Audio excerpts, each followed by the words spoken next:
boleh nggak Mas Jun ceritakan apa yang terjadi dari awal? Jadi sebelum sakit dan kemudian pertama kali tahu COVID itu gimana? Ya, pertama kan di masjid pihak manajemen itu kan menyarankan karena pandemik ini sudah begitu dahsyat, volunteer itu harus eh, ngambil tes, swab test atau rapid test supaya jika ada yang positif untuk mengambil tindakan pengobatan dan lain sebagainya. Jadi semua jadi merasa nyaman gitu kan. Terus waktu itu saya sudah ambil swab test dan rapid test. Swab test saya pertama negatif. Terus 3 hari kemudian saya ditelepon pihak klinik, katanya saya positif. Nah, setelah positif saya kontak teman-teman yang punya pengalaman, ya punya family member atau dirinya sendiri. Contohnya saya kontak Mas Bambang Akhirudin, Mas Agus Rokib yang beberapa hari sebelumnya sempat dirawat di rumah sakit. Kalau Pak Bambang putrinya juga kena kan. Terus bagaimana saya berdiskusi dengan mereka gimana sebaiknya mau ngambil isolasi mandiri atau ke rumah sakit. Terus setelah berdiskusi, Mas Agus Rocky menyarankan untuk cek itu oksigen level. Kalau oksigen levelnya itu di bawah 90, ambil tindakan telepon 911 supaya cepat dibawa ke rumah sakit, cepat ditangani. Gitu. Jangan sampai telat gitu. Terus ya akhirnya saya lakukan, saya call 911, dibawa ke rumah sakit, makanya dibawa ke White Oak. Di situ saya datang pagi, terus setelah ditangani, dirawat, malam badan saya merasa dingin, terus perut mual, tapi nggak bisa buang air, terus dikasih obat dan sebagainya, terus disuntik dan sebagainya, saya tertidur. Besoknya masih sadar, tapi malam berikutnya saya udah nggak sadar. Dan itu berlanjut sampai 1,5 bulan saya nggak sadar. Oh jadi dari pertama kali langsung nggak sadar sejak malam 2 hari, cuma 2 hari saja terus nggak sadar langsung tuh. nggak sadar. Sadar lagi setelah itu kapan? Setelah selesai operasi ECMO, itu mungkin seminggu setelah operasi ECMO, menjalani ECMO baru seminggu kemudian sadar pun, tapi memori saya nggak merekam gitu. Ya bisa bicara waktu di Zoom dengan istri saya, dengan teman-teman, tapi saya tidak ingat setelah itu apa yang dibicarakan atau itu, saya nggak ingat. Katanya sih karena obat itu sangat kuat, lebih kuat daripada obat cancer. Ya, jadi mempengaruhi untuk memori. Jadi walaupun Zoom sama istri dan anak tapi nggak inget tuh. Saya nggak ingat, maksudnya kejadian yang saya alami waktu kan calling lewat Zoom kan. Terus setelah lama sadar itu, waktu itu ini pernah telepon, ini pernah Zoom, saya nggak ingat waktu itu. Jadi taunya waktu udah pulang dikasih tahu dulu Zooman gitu. Ketika saya masih di rumah sakit di intensive care, sudah boleh ditengok karena sudah clear, COVID-nya sudah hilang. Itu istri disuruh datang sama pihak rumah sakit supaya menghibur, bisa memori itu bisa kembali, diajak bicara tentang masa lalu dan sebagainya gitu, supaya ingatan saya kembali gitu. Ya. Istri saya nanya, ingat nggak waktu di Zoom pernah ngobrol sama ini? Enggak, saya nggak ingat. Bahkan papa punya ini loh, hati-hati punya bekas surgery di pokoknya sekitar dada. Enggak ada. Cuman ini saja, saya bilang. Karena dioperasi semua ini saya nggak sadar. Sebelum dan sesudah itu saya nggak sadar. Apalagi peristiwa operasi, jelas saya nggak sadar. Itu saya tahu kalau ada operasi di sini dipasang selang untuk ke paru-paru. Itu setelah saya pulang sehari. Waktu saya mandi, saya buka baju, di kaca kelihatan bekasnya operasi. Baru saya percaya. Jadi terus apa yang diingat atau apa yang dialami ketika berarti sebulan setengah ya total nggak sadar. Nggak sadar sekitar 1,5 bulan ya. Ya 1,5 bulan. Jadi kalau nggak tahu apa yang ya mungkin manusia kali ya sebagai secara umum ketika nggak sadar berarti koma ya setahun Iya. sebulan setengah itu terus apa yang dirasakan, apa yang diingat atau apa yang dialami?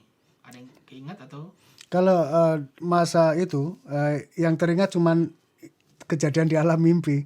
Karena mimpinya itu kan terus panjang gitu. Nyambung-nyambung apa namanya. Kalau badan sih nggak merasakan sakit secara fisik ya, tapi di alam mimpi itu merasa tersiksa gitu. tersiksanya seperti gimana? Ya contohnya mungkin nggak tahu ini yang pertama atau yang kedua, urutannya saya lupa gitu ya. Eh, Pertama saya mimpi itu saya kerja perasaan di daerah Jawa Timur sana ya, apa namanya. eh, Saya ini di tempat baru mau pulang ke rumah atau tempat istilahnya kayak tempat kos gitu ya. Itu saya agak takut gitu, agak bingung karena katanya sih harus lewat hutan yang angker gitu kan. Saya makanya nunggu teman, kebetulan tuh Mas Agus Rokib itu satu kerjaan dan satu tempat tinggal gitu. Tapi saya pulang duluan waktu itu. Saya berhentilah saya di apa namanya persimpangan, itu ada kayak warung gitu ya di pinggir jalan. Saya berhenti di situ sambil minum kopi. Perasaan saya lihat Mas Agus Rokib tuh datang di perempatan tuh langsung belok kanan tancap gas pakai motor. Lah itu Mas Agus Rokib nggak nunggu saya, tadi udah janjian mau barengin saya gitu. Akhirnya saya langsung starter motor langsung saya kejar gitu ya. Saya kejar karena jalannya itu apa namanya banyak pohon-pohonan, masuk ke wilayah hutan gitu. Terus saya kehilangan jejak, terus saya jalan terus, akhirnya saya terhenti di tempat ada kayak banner besar gitu ya, Welcome to my kingdom, tapi tulisannya bahasa Inggris gitu. Terus ada suara jelas sekali, suaranya itu mendayu, terus kayak menggoda gitu. Hey, are you Mr. Junianto, right? Yes, I'm Junianto. Oh, welcome to my kingdom. Who are you? Tapi karena orangnya nggak kelihatan kan, ada suara nggak ada rupa gitu, nggak ada wujud. Terus, I am the princess here. Welcome to my kingdom. Oh, I think I have not belong here, but let me out. You cannot out. You already get in my trap. Wah, saya langsung rada rasa takut gitu kan. Terus perasaan saya dia tuh ngasih kode supaya saya ditangkap terus diikat gitu. Karena kaki saya diikat, tangan saya diikat terus dilempar ke dalam tenda. Di dalam tenda itu ada kasurnya gitu. Terus di suara itu, okay, you better stay here, okay? I like you. No, I have family. Orang itu ngajak bercinta perasaan saya nggak mau. I have wife, I have my family, I have a kid. So let me out. No, you cannot out. You're already inside my trap. Terus perasaan saya tuh saya digoda terus. Wah, di situ ada bawahannya tuh kayak makhluk-makhluk aneh gitu, kayak kalau kita nonton film Lord of the Ring itu dua dan sebagainya itu makhluk-makhluk aneh kayak begitu. Terus ada yang muter-muter itu kayak joget mungkin, tapi saya ngeliatnya pusing. Terus perasaan saya kayak mau dipaksa gitu ya untuk melayani perempuan itu. Saya teriak-teriak, meronta-ronta, perasaan nggak bisa keluar. Terus itu lama, ada angin kencang, terus ada air kayak bah gitu, saya terbawa air. Akhirnya saya di sungai itu nyangkut, ada kayu besar itu ngalangin kayak melintang ke sungai. Terus saya bisa lepas di situ, ditolong oleh kayak makhluk lain tuh, bukan seperti manusia tapi bentuknya juga aneh-aneh gitu. Ada yang kayak kambing, punya tangan manusia dan sebagainya itu. Nah, terus tangan saya perasaan dilepas ikatan saya. Nah, terus saya lari dari situ. Nah, dari situ ketemu di daratan itu ada suara apa namanya, terbahak-bahak, ngakak-ngakak, you cannot out except you can defeat me, you have to fight me gitu.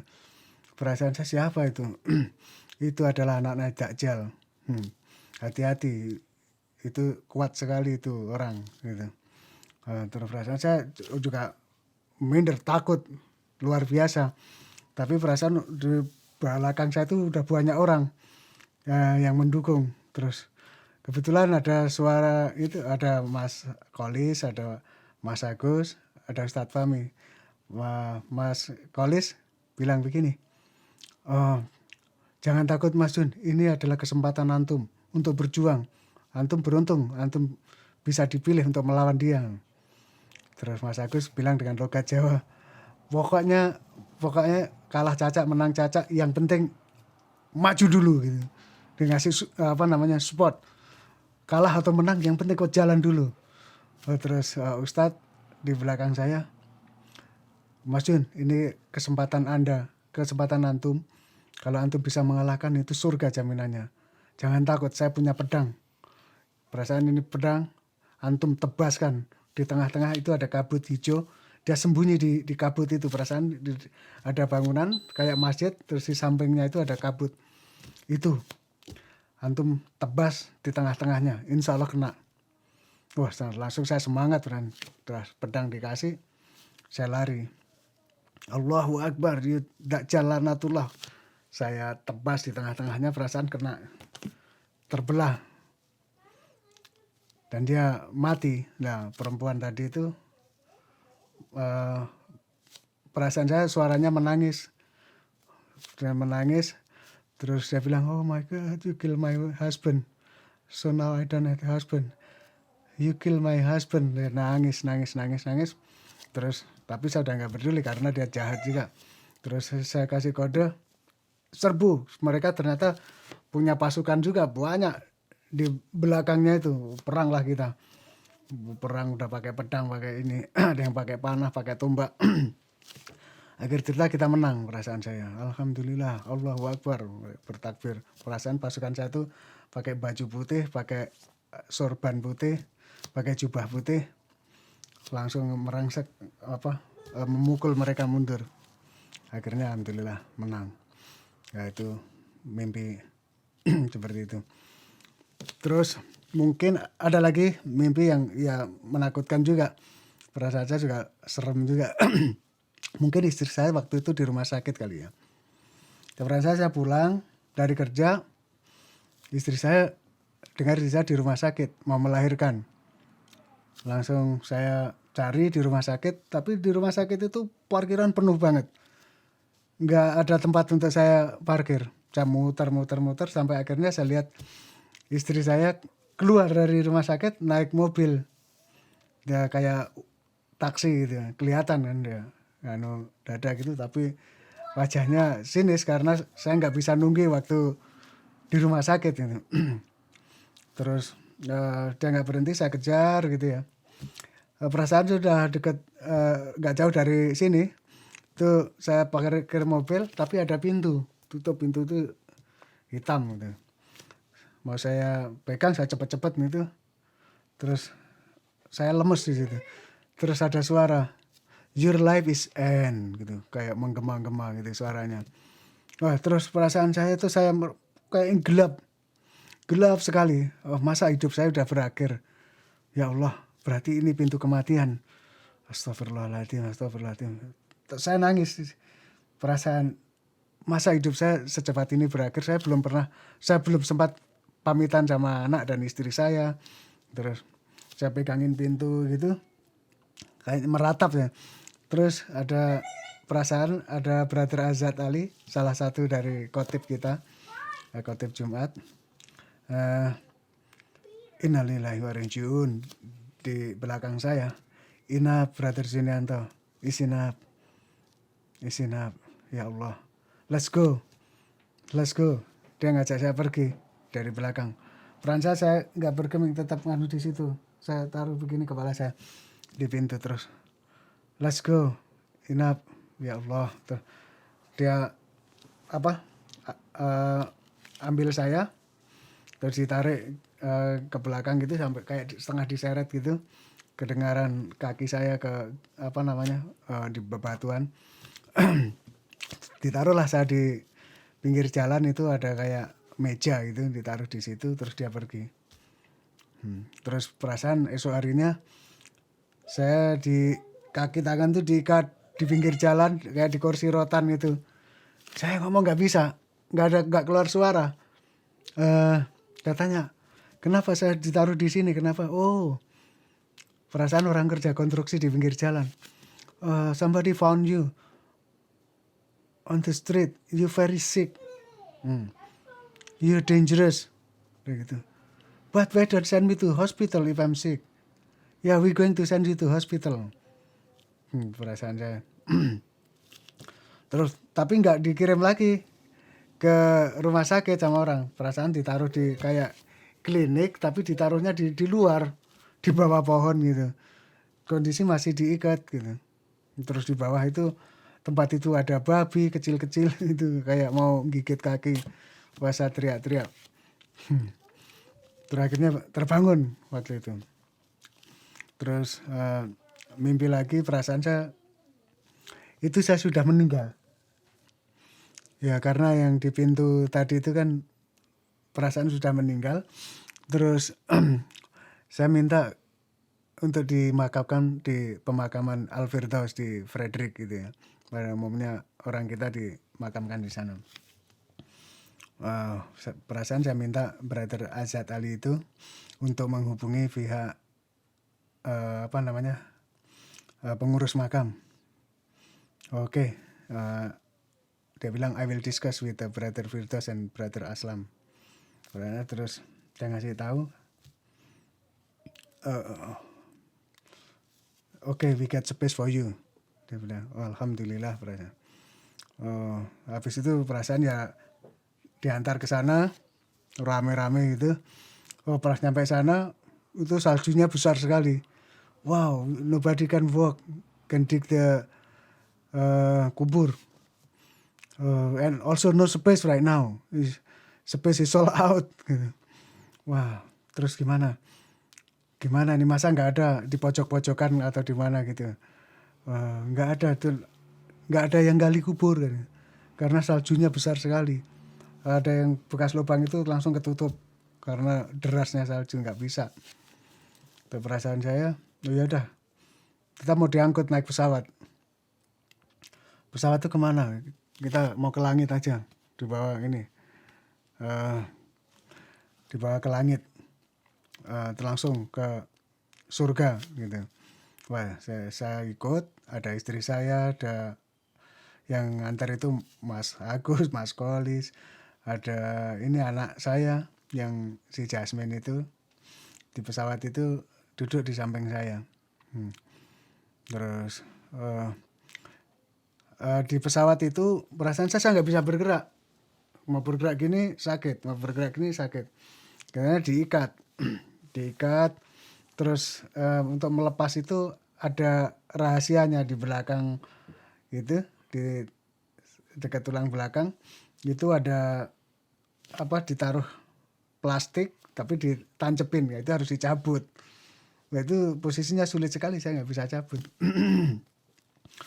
Nah, terus orang-orang sudah bisa ke kamar mandi, kemana, perasaan saya pengen ke kamar mandi tapi nggak bisa bergerak. Wow, saya perut udah sakit, mau pipis, mau buang air, nggak bisa lepas.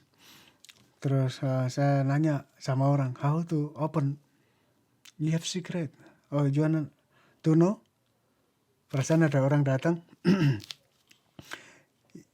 you pay me $10, I show you.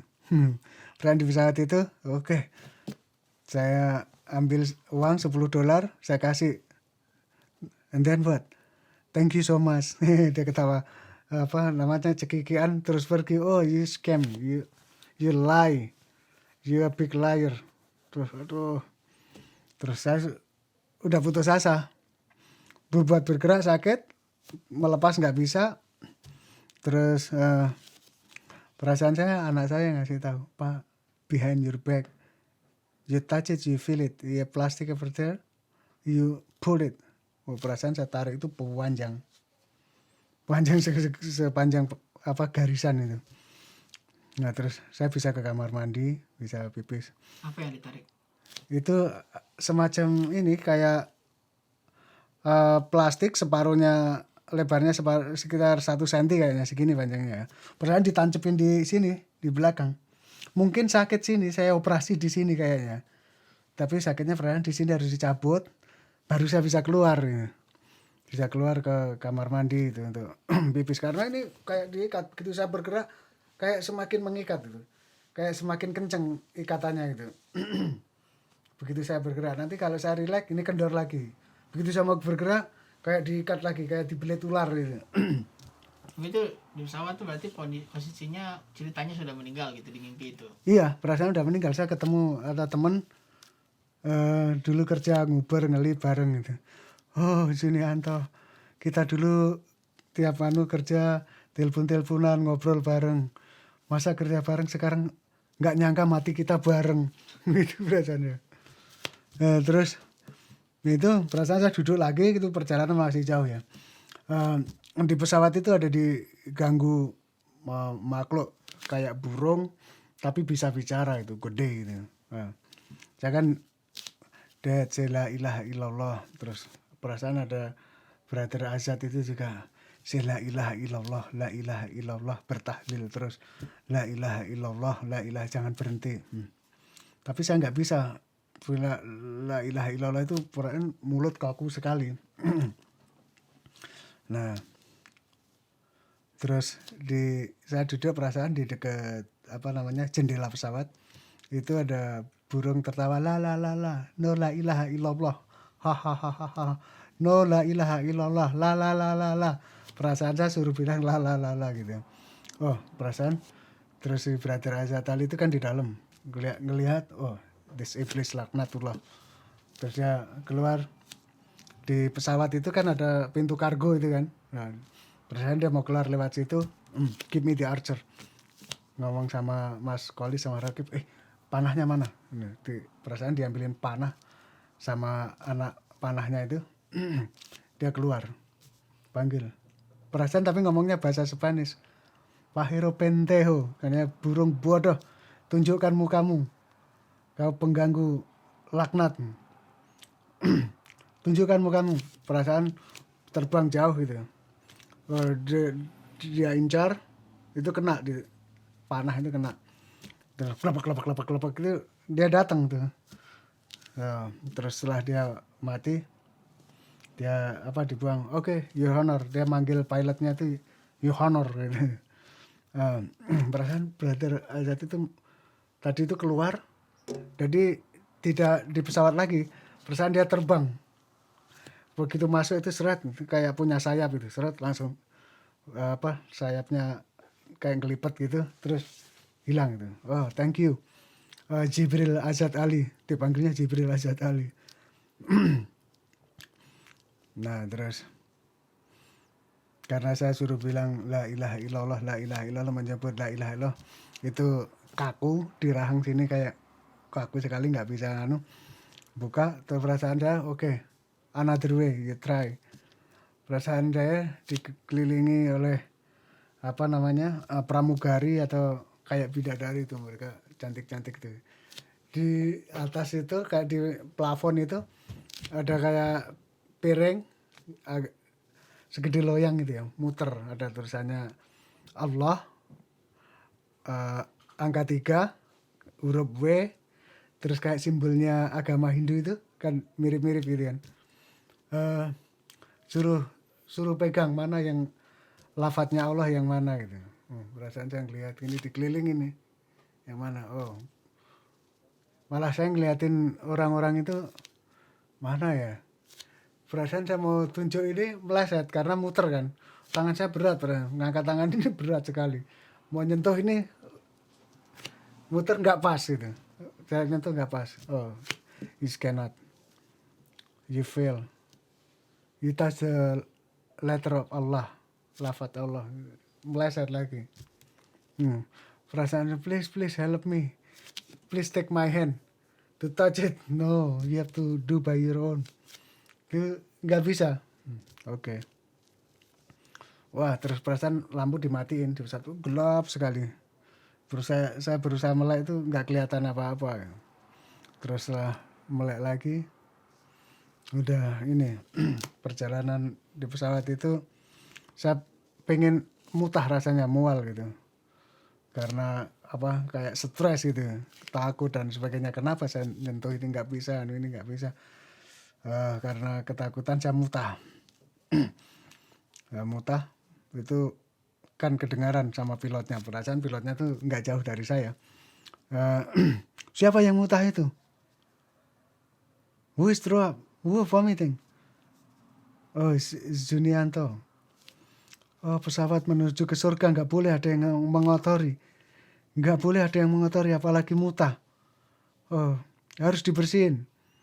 Perasaan ya mutah itu masih saya bersihin. Terus dia bilang pilotnya, kalau mutah lagi suruh dia ngepel pakai kepalanya. Wah, apa namanya, sadis banget, harus ngepel pakai kepala, nggak boleh pakai anduk, harus pakai kepala. Suruh ngepel dia pakai kepalanya. Astagfirullah. Perasaan saya terus jalan lagi. Ya, qadarullah saya mutah lagi. Wah, mutah lagi, banyak lagi. Siapa yang mutah lagi? Junianto.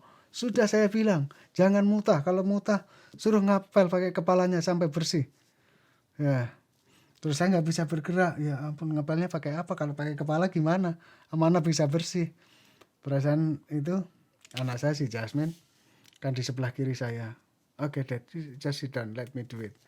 Dia pakai anduknya itu dilap ya, dibersihin. Ada teman satu lagi juga ikut bersihin. Ketahuan sama itu pilotnya dari kaca spionnya itu. Who are you? Why you do it? Why you clean for him? Oh, he's my father. He's my father. Because I love him. Because he the one always support me. He the one send me to the madrasah. Oh, is your father? Are you sure?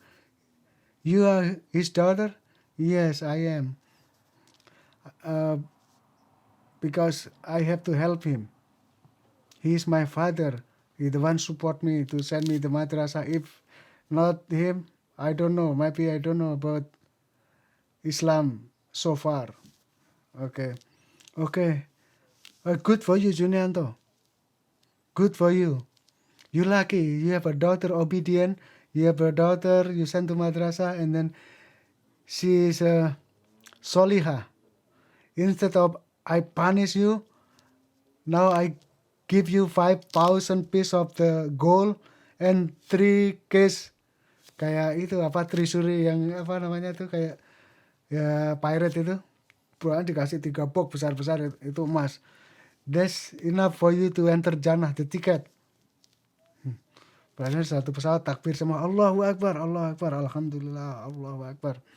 Nah, habis itu perjalanan nyampe di pesawat, sampai itu perasaan antara surga dan neraka ya. Itu pesawat mesti dibersihin, cuman muter begini, itu salju nyemprot. Cuman muter, terus habis itu berhenti. Terus orang-orang udah pada keluar.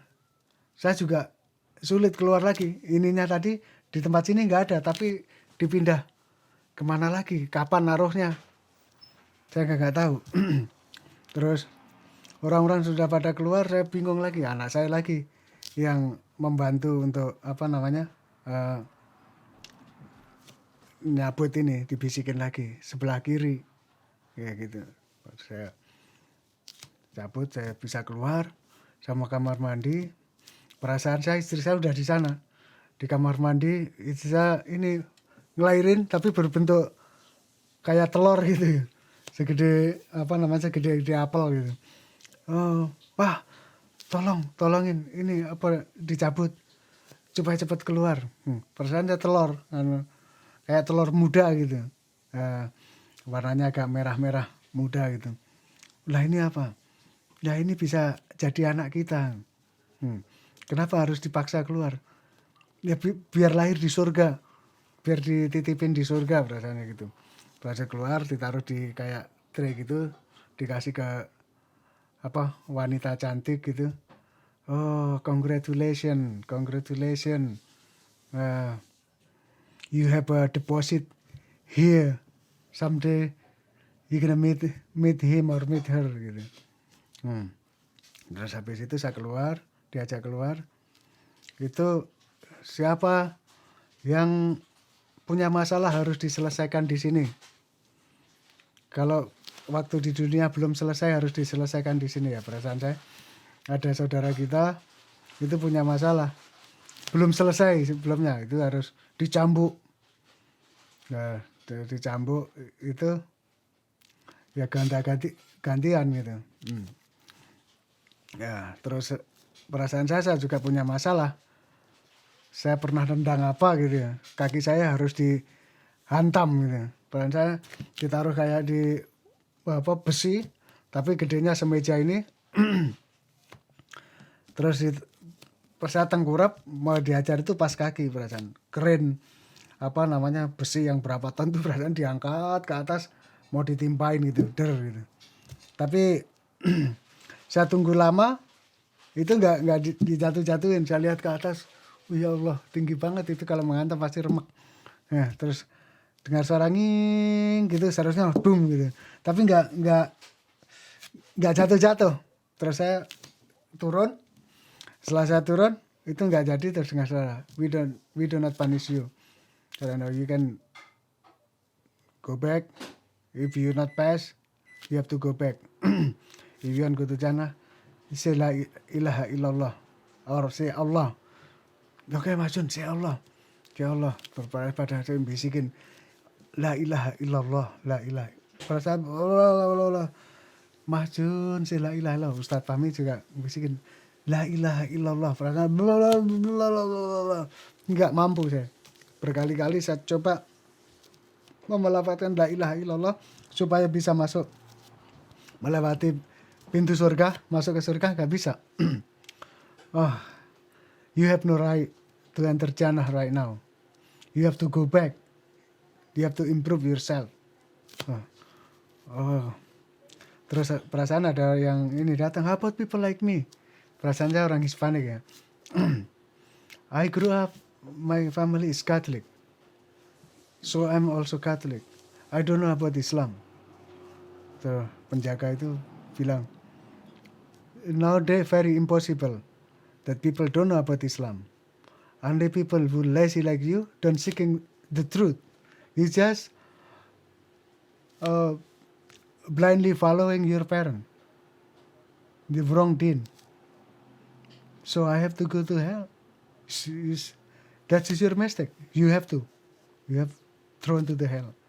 Mereka nangis itu, ada kayaknya kayak suami istri pasangan muda gitu, nangis mereka sejadi-jadinya.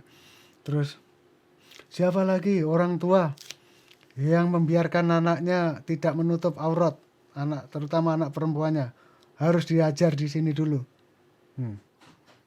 Perasaan ada orang kayak orang non muslim itu karena anaknya teenager nggak pakai apa namanya nggak menutup aurat, mau digebukin di situ. Orang tuanya dulu yang diajar, bapaknya yang diajar.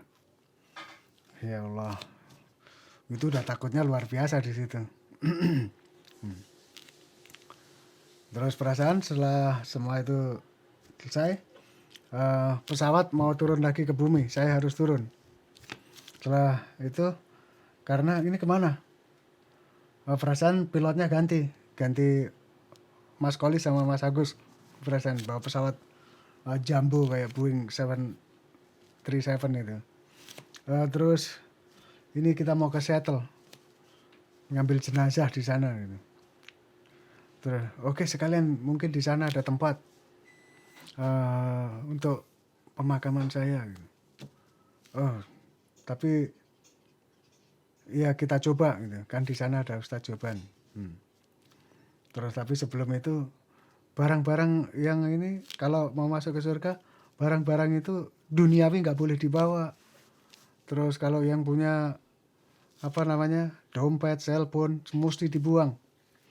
Ada yang punya gigi pasangan harus dicopot. Oh mungkin saya bisa masuk. Itu telepon saya buang, dompet saya buang. Itu di sana salju dalam sekali berada, segede setinggi apa namanya itu pusar gitu. Perasaan telepon saya buang, dompet saya buang dan udah jelek langsung jatuh ke dalam salju. Terus saya perasaan punya gigi pasangan di sini, saya copot. Wah, habis itu copot saya buang. Boleh nggak saya masuk ke surga? Ya, kamu lafatin la ilaha illallah. Tetap nggak bisa lagi. Setiap mau melafatin la la la la la la la la la la la la la ilaha illallah. Nah, si brother Raja tadi datang lagi bisikin la ilaha illallah brother. La ilaha illallah. Like normally you just said every day la ilaha illallah. La la la la la la la. La nggak mampu.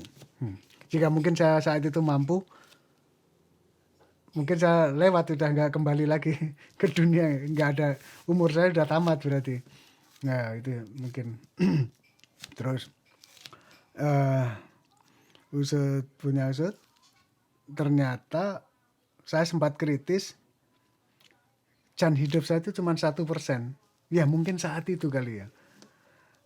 Kata dokter bilang sama Mas Arif sama istri saya, itu hidup kemungkinan bisa hidup selamat cuma 1%. Ya 1% mungkin saya bisa mengucapkan la ilaha illallah, saya udah lewat. Kan tinggal satu langkah lagi. Ini apa barang-barang dunia sudah saya buang, dompet dan isinya, cellphone dan semuanya. Ini sampai barang apa perasaan punya gigi palsu di apa bawah sini rahang bawah. Saya lempar, tapi tetap nggak bisa melafat la ilaha illallah, ditolak. Ya akhirnya saya harus ikut pesawat turun ke bumi lagi, ke Seattle lagi. Berarti saya kan sudah meninggal. Cari di sana makam nggak ada, salju besar juga. Wah nggak bisa. Terus jenazah dimasukin perasaan ke pesawat lagi. Habis ini masih ke San Francisco. Wah siapa tahu di San Francisco juga ada tempat. Di San Francisco juga landing di sana, nggak ada tempat juga. Wah gimana nih, saya udah berapa hari meninggal, nanti badan saya bau jadi bangke. Terus habis itu sampai ke perasaan nggak jauh dari sini, ke Washington DC. Soalnya dekat University of Maryland situ ada makam kan. Landing di situ, perasaan saya itu malam, datangnya malam. Saya dititipkan di situ di rumah apa namanya itu, penjaga makam itu, tapi dindingnya itu kaca semua.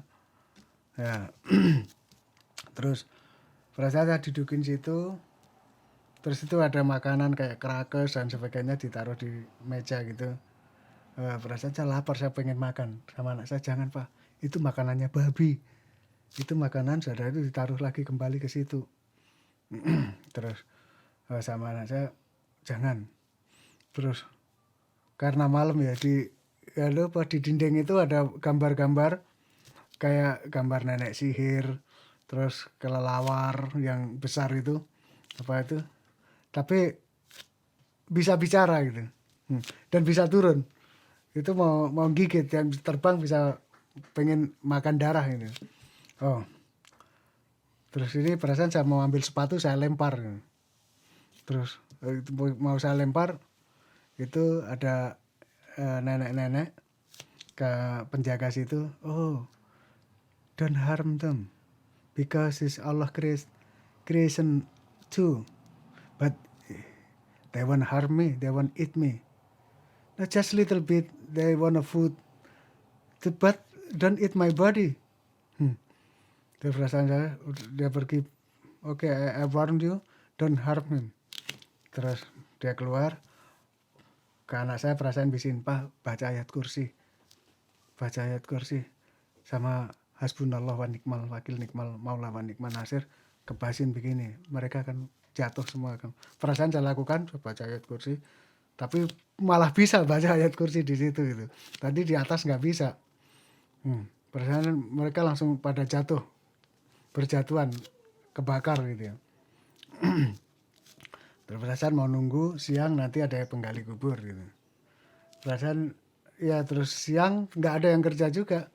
Akhirnya saya jalan tuh mau pulang. Perasaan kan nggak jauh ya, University Maryland ke sini. Jalan jauh gitu, nggak nyampe. Terus ya akhirnya ketemu orang. Oh brother, I here have space in the what do you call this Air Force Cemetery, but very small space in the corner. It's okay, nggak apa-apa perasaan. Yang penting bisa naruh badan saya di situ. Ya, perasaan saya di situ udah disiapin, lubang tuh kecil sekali mah. Perasaan saya ditaruh posisinya mungker gitu. Udah ditaruh di situ. Baru yang nguburin tuh pergi, pada bangun itu penghuni kubur. Who are you? Pada marah-marah. Are you the Air Force member? No. Are you the hero? No. Oh, you have no right to, you not belong here. You have no right to stay here. Get out. Baca saya diusir. Wah ini banyak tanah udah di kan. Udah dipendem. Saya keluar, ya Allah, saya sudah 7 hari saya meninggal ini. Saya belum dapat kubur, gimana saya menaruh badan saya. Peran saya nangis itu di jalan itu. Nangis itu, terbangun saya. Waduh, bangun itu nangis beneran. Ya Allah, gimana? Saya pegang-pegang. Ya Allah, apakah saya sudah mati tadi gitu. Terus ya itu, mimpi itu tetap nggak dapat tempat istilahnya. Mau ditempatin di tempat yang di Air Force itu, di North Capital itu, perasaan ada makam di pojokan itu, tetap mereka penghuni kubur nggak terima gitu, karena bukan angkatan udara, nggak boleh gitu. Akhirnya saya terbangun. Jadi akhir mimpinya gimana sampai terakhir sebelum bangun? Sebelum bangun itu ya itu, saya kadang itu mimpi kayak terulang ya, gelap gitu. Kayak saya masuk ke ruangan gitu. Itu lampunya tiba-tiba mati, gelap, saya nggak bisa ngelihat apa-apa. Wah, apakah ini alam kematian gitu. Tapi yang saya ingat terakhir itu, ya itu, saya udah 7 hari meninggal kok belum dapat tempat untuk memakamkan tubuh saya gitu. Terus saya jalan itu sambil menangis, ya Allah, tolonglah kami, berikan kami tempat gitu. Terus ya nggak dapat tempat, akhirnya saya jalan terus terbangun itu. Ya kalau mungkin saat itu dikubur terus dan nggak diusir, ya mungkin bener-bener mati. Ya Allah. Nah, waktu bangun itu berarti sudah yang tadi semingguan setelah ECMO itu ya? Ya ECMO, mungkin setelah ECMO gitu ya. Ya istilahnya tepatnya kapan, namanya saya juga nggak sadar dengan real time-nya kan. Memang saya banyak terpengaruh oleh alam mimpi. Ya perasaan saya waktu di mimpi itu juga pernah mimpi perasaan di kampung sana. Saya ini berburu ayam hutan malam-malam pakai lampu gitu. Perasaan saya nangkap ayam itu dapat 1 jantan 1 betina gitu. Saya bawa pulang, saya buatin kandang di belakang rumah orang tua saya. Berapa hari kemudian orang tua telepon atau istri telepon orang tua di rumah. Dalam konversasi itu saya bilang, Bu, tolong lihat ayam saya. Ayam apa? Di belakang rumah saya taruh ayam. Ayam apa? Kapan kamu naruh ayam? Orang lama kamu nggak pulang. Ya belum lama saya taruh ayam. Saya dapat ayam hutan, saya buatin kandang di belakang. Jangan sampai nggak dikasih makan. Jangan lupa make sure dikasih makan gitu. Ya, ibu saya kan bingung, oh, pasti kamu mimpi nih. Enggak, ini bener, orang saya yang naruh kok. Jadi udah itu pasti mimpi, tapi saya ngotot itu bukan mimpi, bener. Perasaan saya kemarin pulang gitu, saya dapat ini, terus saya kembali lagi ke sini gitu. Saya kan nggak bisa ngasih makan tuh, ngotot. Terus saya pernah mimpi juga begini. Perasaan saya lagi nonton TV di rumah habis maghrib gitu ya. Saya lagi duduk sama istri saya. Perasaan ada adik saya. Itu ada suara orang. Perasaan gak di rumah ini, kayak di apartemen gitu ya. Orang Spanish perasaan. Ngomong gini. Amigo pendeo. Ngomongnya kasar, sarkastik banget. Why you sit with my wife? If someone sit with your wife, what you gonna do? You gonna kill him? No, I don't kill anybody. I don't sit with somebody wife. Yeah, that is my wife you sitting with. Perasaan ini kan istriku. You have to go. You gotta go, get out. Perasaan dari jendela, di luar jendela gitu kan. Oh, perasaan dia ngisi pistol, kedengeran klak-klak gitu. Nembak, dear gitu. Perasaan kaca saya pecah. Oh, perasaan, Gin, adikku. Kayaknya kamu yang mau ditembak. Dia lari adikku. Perasaan saya matiin lampu. Saya mau hajar itu orang kalau masuk itu. Saya matiin lampu gak kelihatan. Tuh gelap perasaan. Dia gak muncul. Terus ya perasaan tuh adik saya lari ke pantai. Dia punya temen orang Amerika gitu. Suami istri boleh punya perahu besar. Dia sampai lari ke daerah Annapolis atau mana, pokoknya deket pantai sana. Terus jadi kerja ngambil ini udang lobster perasaan saya, sama mancing. Perasaan saya dia tuh dapat ikan besar sekali dikasih saya, satu meja gini. Perasaan ikan tenggiri segede ini. Wah, saya bilang ini bisa buat empek-empek, ini berapa banyak ini. Terus perasaan saya, ya itu pengaruh ke mimpi. Kok ikan kemarin diapain? Saya sama istri saya, ikan apa? Ikan yang besar itu. Ikan mana? Itu saya kan jadi bingung gitu. Jadi di mimpi itu saya ngeyel kayak kejadian real gitu. Jadi yang saya ajak ngomong malah tambah bingung. Terus lagi saya mimpi itu punya anak, adiknya Jasmine. Anak saya kan di sini 2, Jasmine sama Jana, itu yang real. Tapi dalam mimpi perasaan saya, Jasmine tuh punya adik, juga sekolah di madrasah di Bedia Sultan sana. Terus saya ngeliat TV di berita itu, anak saya jadi pilot.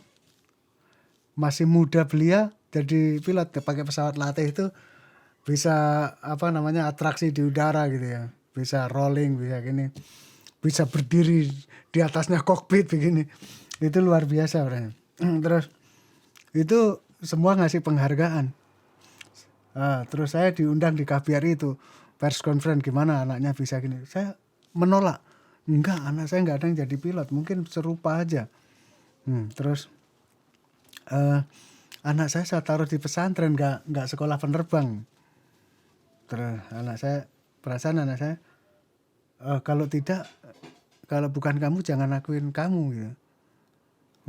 Perasaan saya di KBRI itu, wah kamu ini dibela dienain, nggak mau, malah ingkar gitu.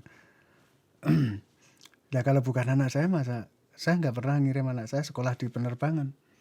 Nah kamu ini nggak mau dengar, nggak mau dienakin. Ini mau dapat bonus dari pemerintah. Karena kamu berprestasi. Ya kalau bukan anak saya, mana saya bisa mengakui. Dan saya mau ditembak itu. Kamu apa bukan? Dan bukan. Anak saya ditembak, dear. Habis itu saya ditembak, dear, ya Allah. Ditembak tembus perasaan saya. Tapi saya nggak langsung meninggal perasaan. Terus samping kanan saya juga ditembak juga.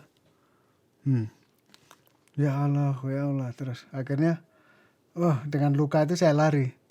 Saya lari ketemu wartawan itu pembunuh, ambasador kita pembunuh, konsuler kita pembunuh.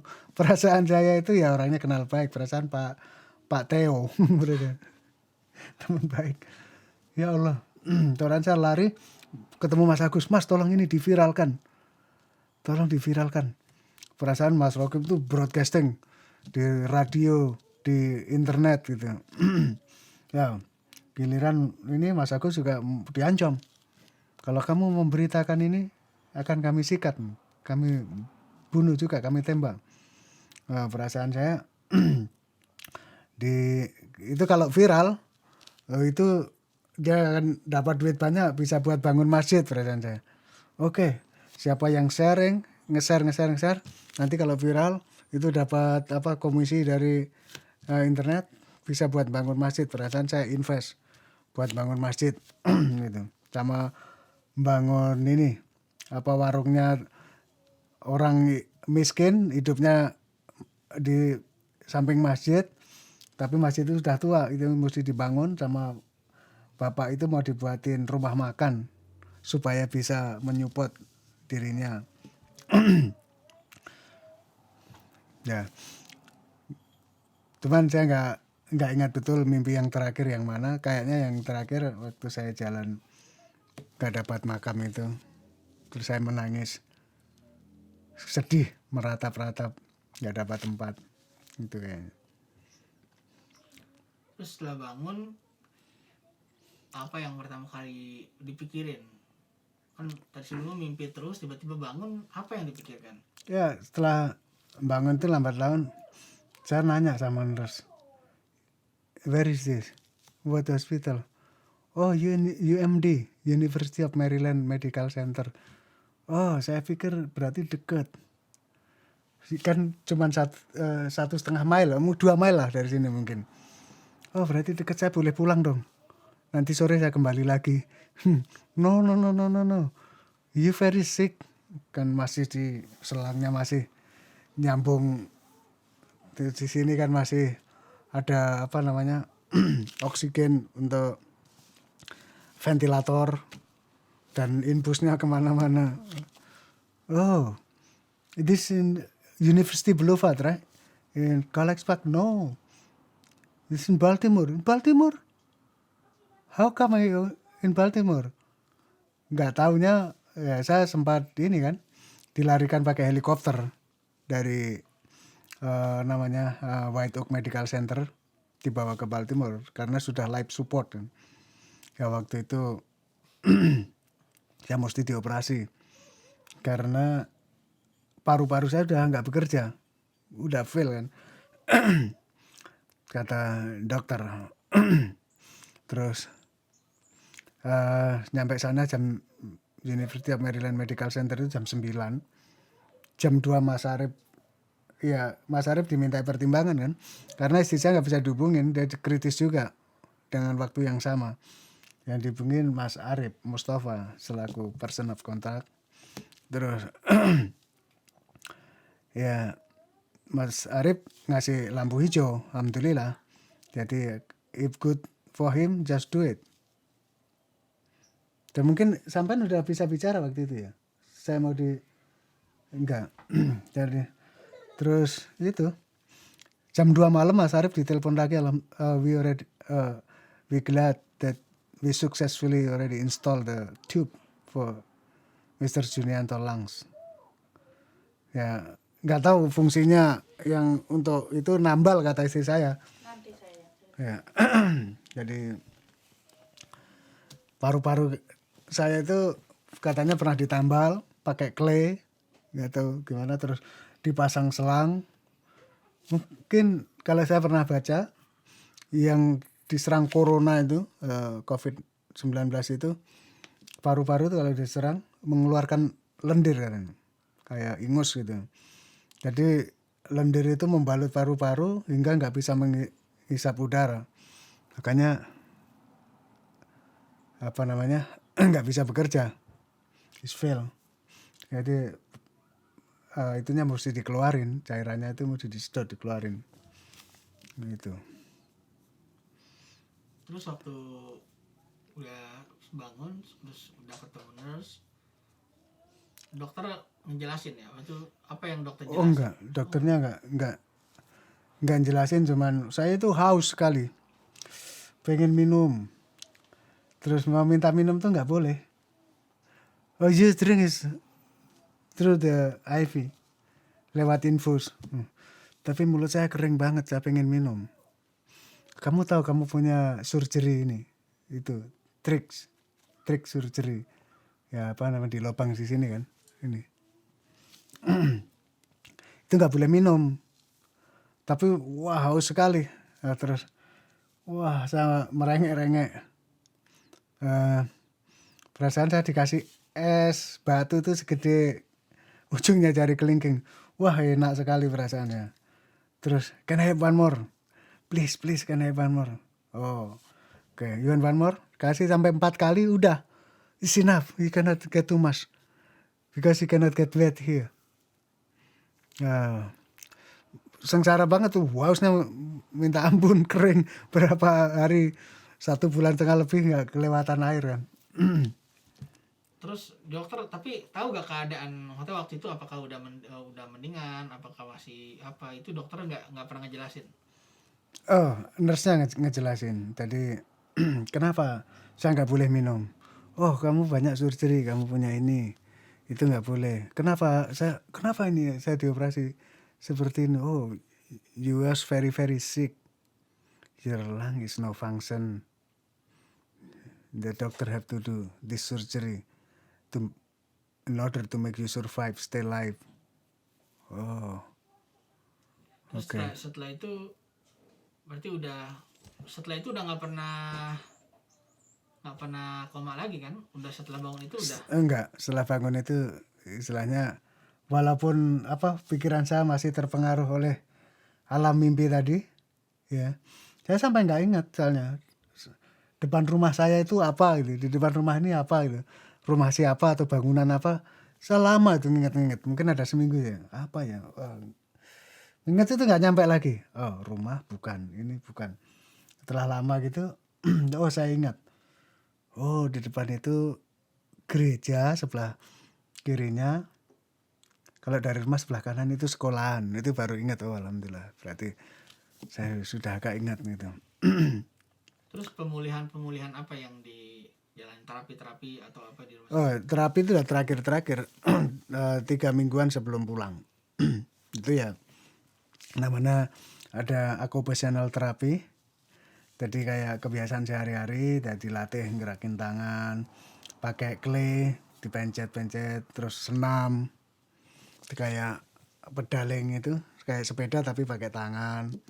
Terus kayak ada gymnya di sana. Tapi udah setelah dipindah ke ini rehabilitasi center. Tapi sebelumnya waktu masih di intensive care ya ada terapi, tapi cuman 1/4 jam kali. Itu dilatih apa gerakin kaki, angkat kaki begini sambil tiduran. Pertama nggak kuat, gemeter. Tangan saya ini gemeter semua. Karena saya melek itu kaget saya ngelihat badan saya. Kurus, kaki saya tinggal tulang. Apa tangan ini kurus banget. Ini menggelambir semua. Ini kisut semua, apa keriput semua. Terus di paha ini kayak air, nggak ada dagingnya. Makanya saya suruh ngangkat kaki itu nggak kuat. Terus itu belum dikasih makan. Terus setelah berapa lama gitu ya, itu di tes suruh minum, dikasih minum tapi minuman itu kental gitu, dikasih pewarna lagi. Mau di tes minum itu ini pasang kamera, makanya dipasang kamera supaya waktu minum itu nyasar ke jalur pernapasan apa tidak gitu, ke jalur semestinya apa enggak. Dimasukin kamera, setelah dites nelen, oke, nggak masuk ke pernapasan. Hasil itu terus boleh dikasih minum sama makanan lunak kayak makanan bayi itu apa namanya apple sauce kayak gitu, tapi dikasih pewarna gelap biru gitu. Jadi jika nyasar bisa kedeteksi. Ya, dikasih itu pertama itu mungkin 2 pekan kali. 2 pekan makan lunak. Terus waktu dipindah ke rehabilitasi center, sepekan kemudian dites, minum susu encer. Terus tapi ini tesnya tuh di sini X-ray kelihatan, tadi di screen tuh kelihatan makannya turunnya kemana gitu kelihatan. Terus dalam tes itu sukses, nggak nyasar juga minuman yang encer gitu. Akhirnya boleh minum minuman reguler kayak air botol gitu. Terus makanan juga reguler diet, ya boleh makan ikan, boleh ini ada nasinya dikit gitu. Udah mulai makan normal gitu. Nah, terus itu badan saya udah makan beberapa pekan itu ditimbang itu 124. Padahal tadinya 167, 169. Jadi udah 50 pon lebih. Terus udah itu lambat laun dilatih jalan. Pertama juga berdiri aja itu kayak mau roboh. Nggak kuat karena di kaki itu nggak ada ototnya, lemes. Kalau antum tahu waktu saya melek pertama itu ngelihat badan itu kurusnya hampir seperti anak yang di Afrika kelaparan itu, hampir mirip gitu. Ininya kelihatan tulang-tulangnya gitu.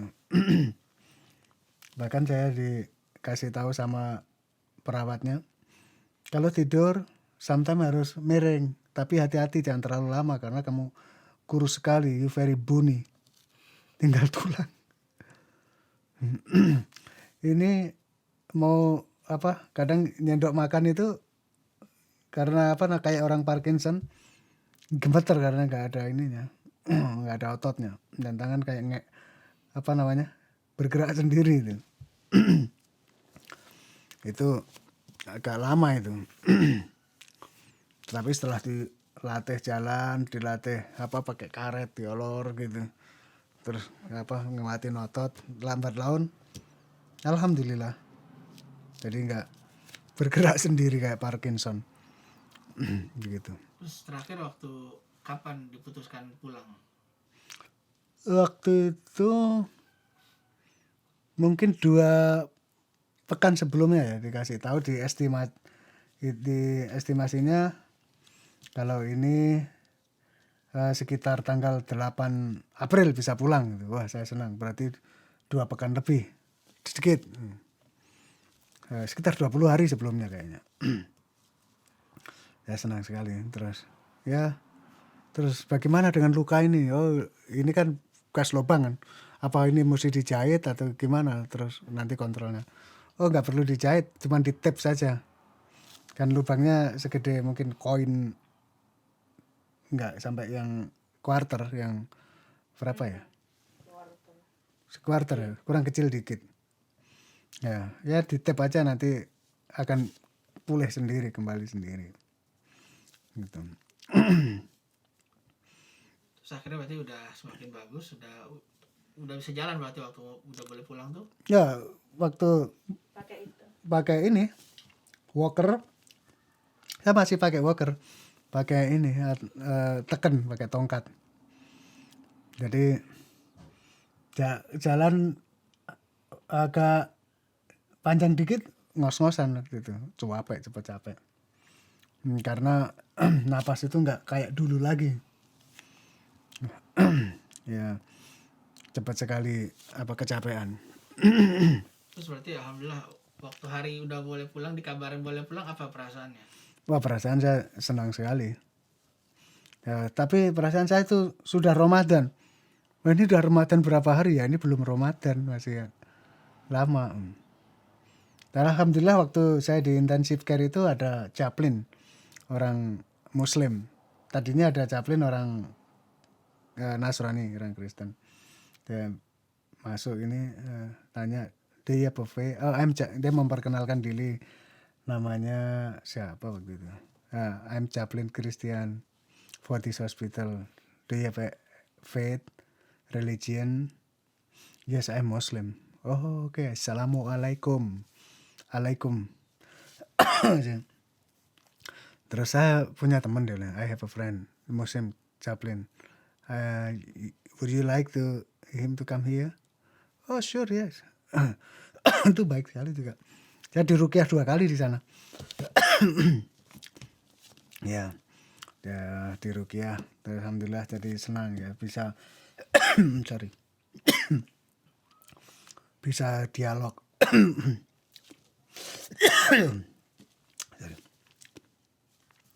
Terus dari mengalami dari pertama kali sampai sakit, sampai 1,5 bulan koma, sampai akhirnya alhamdulillah bisa pulang lagi, apa yang pertama kali dalam pikiran Mas Zun, apa yang dalam pikiran mengalami itu semua sampai akhirnya sampai pulang lagi ke rumah? Wah, saya cuman bersyukur ya Allah, alhamdulillah dikasih kesempatan, istilahnya umur tambah umur gitu ya.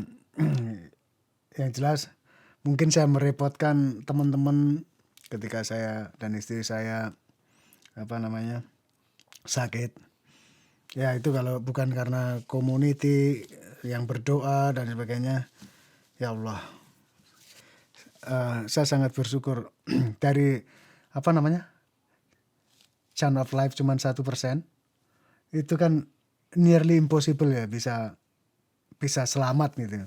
Mengingat udah banyak teman-teman berapa aja yang sudah mendahului kita gitu, meninggal.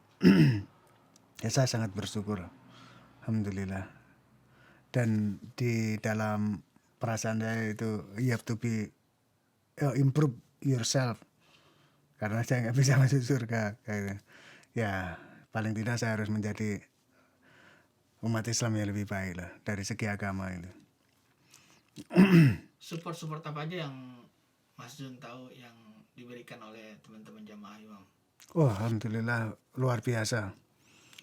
Mereka mensupport dari moral dan material, misalnya ngasih makanan dan dana buat nyambung hidup kami, dari organisasi, dari individu, dari masjid, dari luar masjid juga. Alhamdulillah. Saya sangat berterima kasih dengan adanya komunitas itu.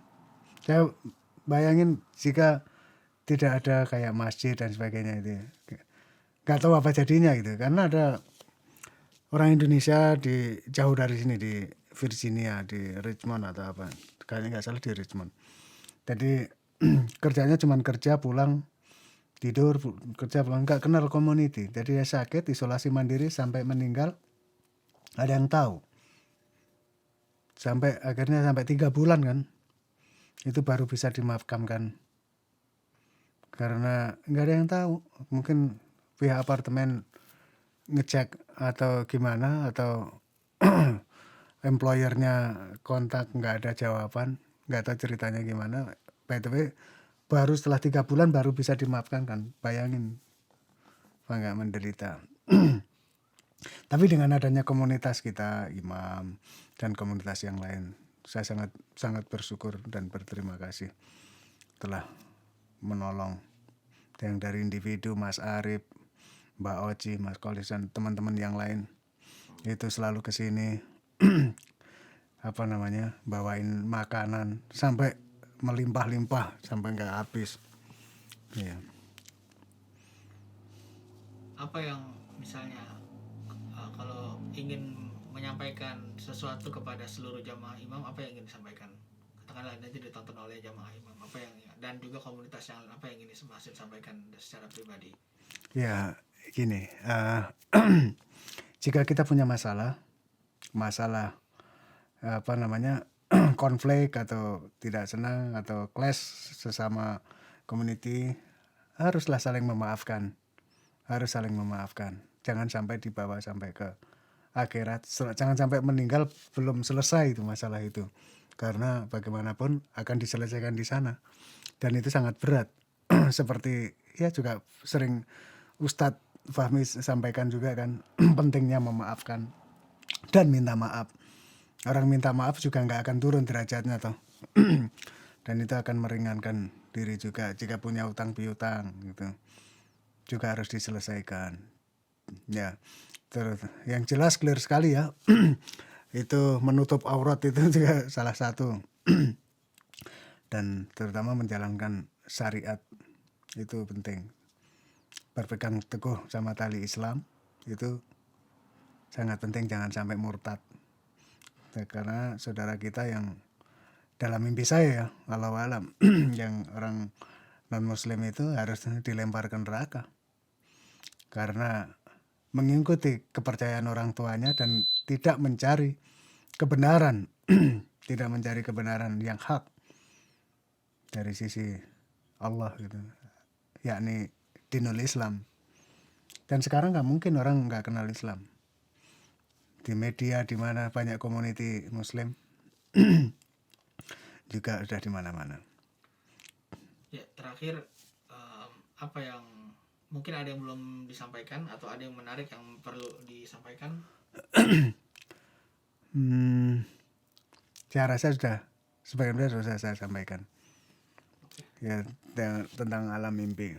Tapi saya juga meyakini apa namanya, ya saya sudah sangat-sangat kritis kan, cuma 1% kesempatan hidup kemungkinan bisa terselamatkan itu kan. Saya yakin itu kekuatan doa dari jamaah dan teman-teman yang lain, mungkin juga dari orang tua saudara di Indonesia. Kekuatan doa yang mampu merubah takdir ya. Saya sangat yakin itu. Ya, satu lagi saya lupa nanya.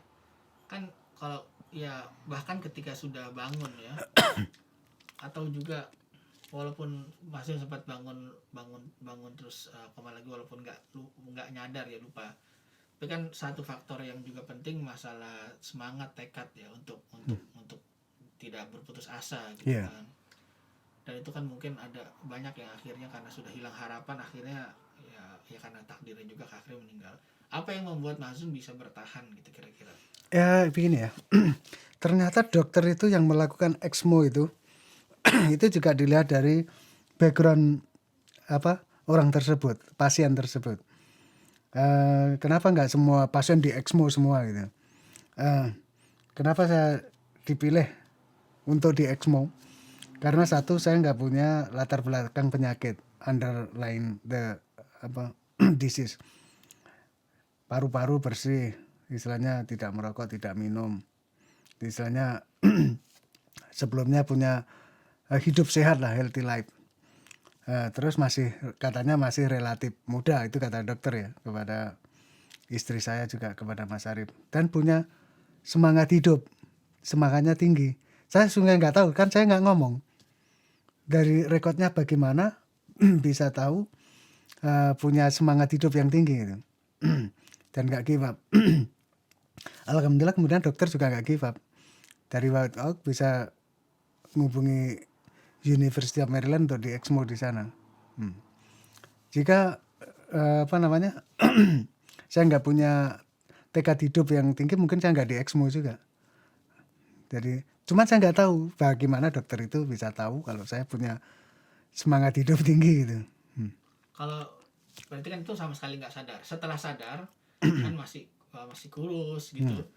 Apa yang membuat Mazun terus semangat untuk terus latihan supaya berisi lagi, supaya bisa segera sehat? Apa yang diingat? Biasanya sih ingin segera kembali normal seperti sedia kala. Saya kangen sama anak, istri, pengen kembali bekerja gitu.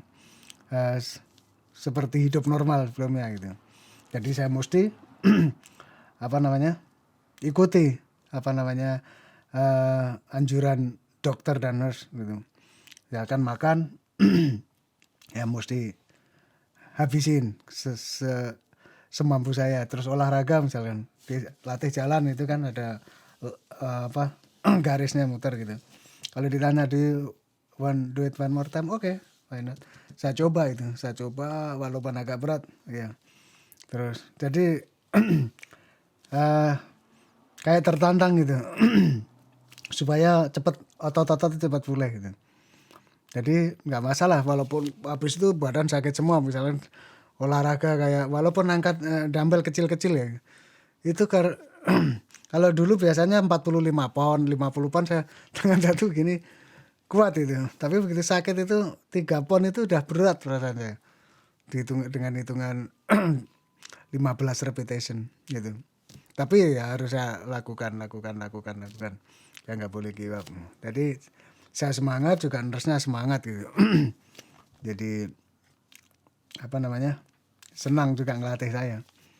Dan saya juga senang terus apa rate-nya itu naik terus. Ya. Ya, insyaallah, alhamdulillah. Alhamdulillah. Mohon maaf jika ada kurang dan lebihnya.